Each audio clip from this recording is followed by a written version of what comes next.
తెలంగాణ రాజకీయాల్లో కీలక పరిణామం చోటు చేసుకుంది. జస్టిస్ పీసీ ఘోష్ నేతృత్వంలోని కమిషన్ రూపొందించిన నివేదికను ఇవాళ ప్రభుత్వానికి సమర్పించే ఛాన్స్ ఉంది. సీల్డ్ కవర్ 500 పేజీల తుది నివేదిక జస్టిస్ పీసీ ఘోష్ కమిషన్ రూపొందించిన రిపోర్టులో కాళేశ్వరం ప్రాజెక్టు చరిత్ర సిద్ధంగా ఉంది. కమిషన్ కు ప్రభుత్వం ఇచ్చిన గడువు నేటితో ముగియనుంది. దీంతో ఇవాళ లేదా రేపు ప్రభుత్వం ముందు నివేదిక నుంచే ఛాన్స్ ఉంది. కాళేశ్వరం ఎత్తిపోతల్లోని మేడిగడ్డ, అన్నారం, సుందిళ్ల బ్యారేజీల్లో చోటు చేసుకున్న లోపాలు, వాటి ఆధారాలతో నివేదికను సిద్ధం చేశారు.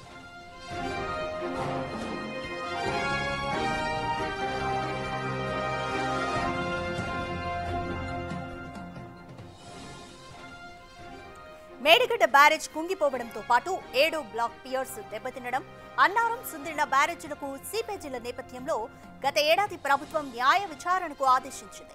కమిషన్ బ్యారేజీల నిర్మాణంలో భాగస్వాములైన వారందరినీ సుదీర్ఘంగా విచారించింది. ఆపరేషన్స్ అండ్ మెయింటెనెన్స్, నిర్మాణ సంస్థలు, నీటిపారుదల, ఆర్థిక శాఖల్లో పనిచేసిన ఉన్నతాధికారులందరినీ విచారించింది. వారికిచ్చిన అఫిడవిట్ల ఆధారంగా బహిరంగ విచారణ జరిపింది. అప్పటి ముఖ్యమంత్రి ఆదేశాలతో కొన్ని నిర్ణయాలు తీసుకున్నామని చెప్పడంతో కేసీఆర్ను విచారించింది. అప్పటి మంత్రులు ఈటెల, హరీష్ రావును కూడా ప్రశ్నించింది. బ్యారేజీల నిర్మాణంలో వైఫల్యాలపై ఇప్పటికే నేషనల్ డ్యామ్ సేఫ్టీ అథారిటీ నివేదికను ఇచ్చింది.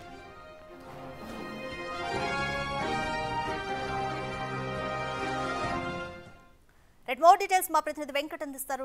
వెంకట్, కాళేశ్వరం ఇష్యూకి సంబంధించి జస్టిస్ పీసీ ఘోష్ నేతృత్వంలో కమిషన్ రూపొందించిన ఫైనల్ రిపోర్ట్ను జూలై 31 ఈ రోజుకి సమర్పించాలి. సో 500 పేజీలతో ఈ నివేదికను సిద్ధం చేసింది పీసీ ఘోష్ కమిషన్. సో ఎటువంటి అంశాలు ఇందులో పొందుపరిచారు?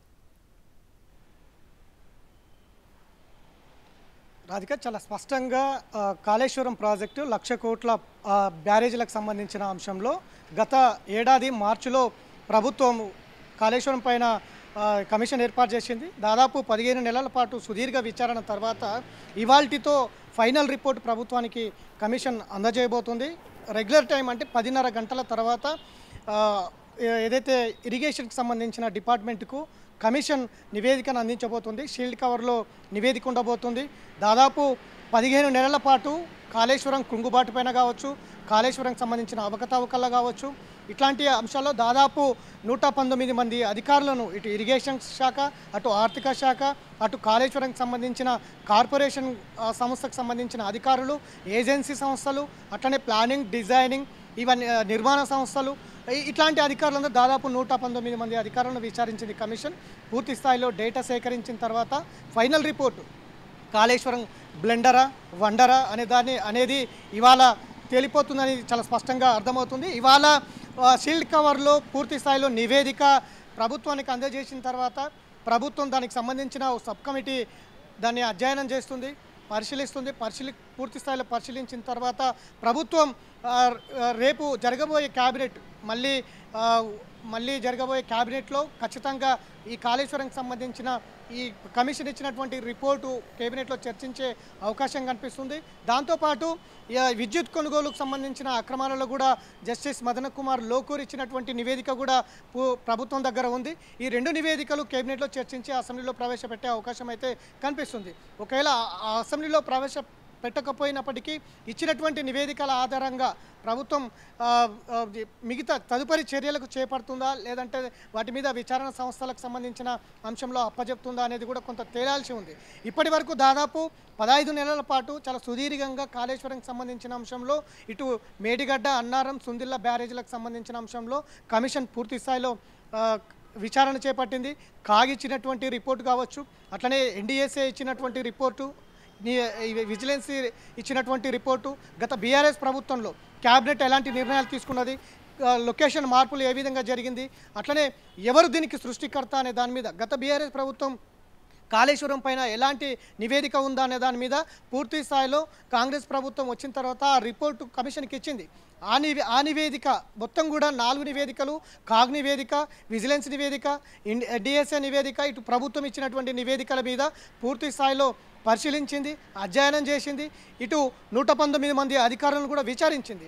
ఈ అధికారులను విచారిస్తున్న సమయంలో ఎప్పుడు ఆయనకు అనుమానం కలిగితే అప్పుడు అనేక సార్లు మేడిగడ్డ, సుందిళ్ల, అన్నారం ప్రాజెక్టులను కూడా ఆయన సందర్శించారు. ఎక్కడ ఏం జరిగింది, ఎందుకు కృంగుబాటు జరిగింది, ఎందుకు లీకేజీలు అవుతున్నాయి, 1,00,000 కోట్ల ప్రాజెక్టు, ఇట్లాంటి అనేక అంశాల మీద ఆయన క్షుణ్ణంగా పరిశీలించారు.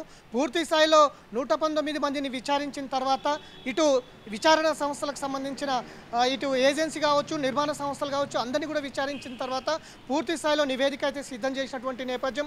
కాసేపట్లో ఇటు జస్టిస్ పినాకి చంద్రఘోష్ తన చామర్కి రాబోతున్నారు బీఆర్కే భవన్లో.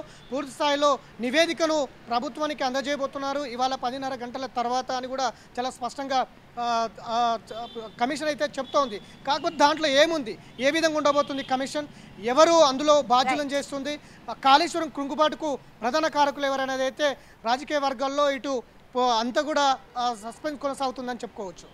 Right, thanks for the update Venkat. Right, ఈ రోజు ఉదయం 10:30 గంటల తర్వాత ఇరిగేషన్ శాఖకు justice PC Ghosh commission Kaleshwaram ప్రాజెక్టుకు సంబంధించి ఫైనల్ రిపోర్ట్ను అందజేయనుంది.